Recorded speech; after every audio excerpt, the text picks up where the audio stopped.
So, what does this mean in common terms?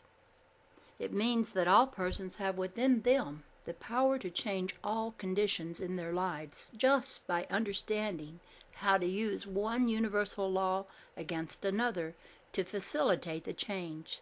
Simply put, since higher vibrations consume and transform lower ones, each person can become an alchemist of the heart if he or she chooses to do so. Since all is energy and everything is contained in oneness, it is reasonable to conclude that everything is interrelated and affects everything else. But if this is truly the case, then one might suppose that all would continually be absorbed in the light, and love and light would reign on earth. Looking around, the casual observer can see that this does not happen. So how then does this law work? It works with the will, dear children of the divine. It works when one chooses to transform the darkness into light, and when one has a desire to change surrounding conditions into a higher form of existence. This law is also a one-directional law. Therefore, it is the key to one's harmony, peace, and love. Since higher vibrations only consume and change the lower vibrations, it is not possible to reverse the effects of this law. Lower forces consumed by negativity cannot apply this law to lower the frequency of higher vibrations, for its effects cannot be reversed. It is the law. It is with great pleasure, then, that I offer this law to the children of light of the world to use as their weapon to embrace the darkness and bring it into the light. There is no other law like this one, for its application has the power to raise Earth's vibrations into the Christos energy, carrying it speedily into the fifth dimension. One uses this law by forgiving others, loving others, seeing in others the differences as well as the similarities, and applying higher frequencies to situations in life that are considered to be discordant. The highest frequency one can see is the color violet. Saint Germain is the ruler of the violet ray because he is the master alchemist. In his role as Merlin, he came to earth and brought the alchemist magic to assist in transforming the energies of separateness into those of balance. He was the metaphysical king, while I, author, was the physical king. Together we reigned with the vision, balance, insight, will, and courage that it took to re-energize England and prepare her to assume the vibrational frequencies that are destined to balance the world.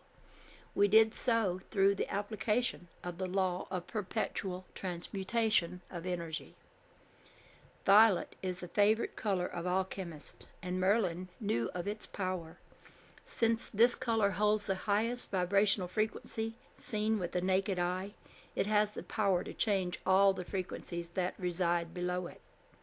Violet is the last color of the rainbow before it turns into ultraviolet, and then is reflected in the light. It therefore holds the highest coding of symbols and can be used to change surrounding conditions. Visualize this frequency daily and surround any condition in your life that is discordant with this color. See the condition change from a disharmonious one to one of peace and delight. Hold this vision with the strength of the will, always from the perspective from the higher self, and great miracles will begin to occur. The key to its effective use is the higher self. Recognize this, and all power shall be granted to you. The lower bodies have no power on their own. It is only the light from the higher self that understands how to use this precious energy. If one visualizes this frequency, consuming and transforming all lower negative energies, the vibrations will change, first within the mind and then in the emotional body. The reason this is so is that negative entities cannot stay within this higher frequency for long. The strength of the will and the length of time this frequency is used will dictate how long it will take to clear a situation. When using this law, always remember the importance of the breath, for it is the breath that helps one command the emotional body. Light is a higher frequency than violet. The white light is the shield of protection. Visualize the light within and around at all times, and it shall strengthen your will.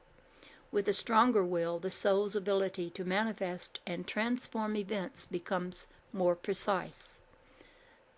The light also aligns the chakras with the higher self, thus providing the connection to the great central sun and the source of all there is. The light strengthens one's faith, hope, and charitable nature as well. The third vibration that is important to know when using this law is pink. Pink is the color of self-love and resonates on the level of the soul. Surround others with this frequency and their attitudes will soften. Hold them in the soft glow of this field and watch their frowns slowly turn to smiles.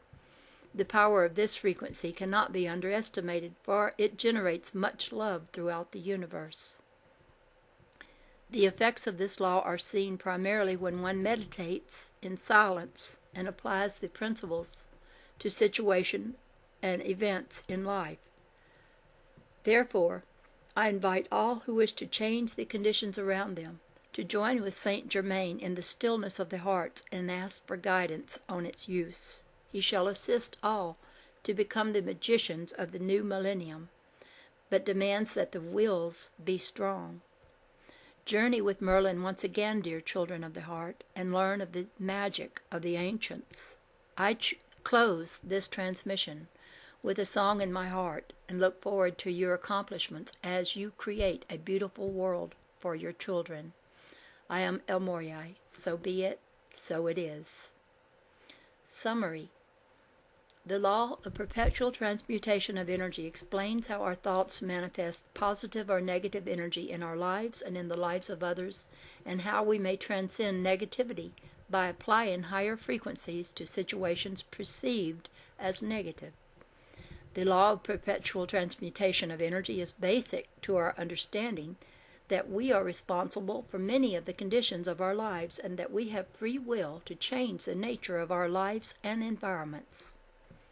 Just as energy is changing continually in the material world, so energy is being sent with a predictable impact in the emotional and spiritual worlds. We use energy in our thoughts, our beliefs, our speech, and our action. It is these behaviors which transmit and transmute energy to others, whether positive or negative. Positive energies attract positive energies and overcome negative energies through their higher vibrations. We control our transmission of energies through intent and will. We apply the law by forgiving others, loving others, appreciating the uniqueness of others, and using higher frequencies in our lives. Violet color may be used to change conditions, white light may be used as a protection, and pink may be used to increase self-love and the love of others. And next chapter is called Law of Relativity. God allows us to experience the low points in life in order to teach us lessons we could not learn in any other way. The law of relativity begins with our understanding that each of us is provided with problems or tests of initiation.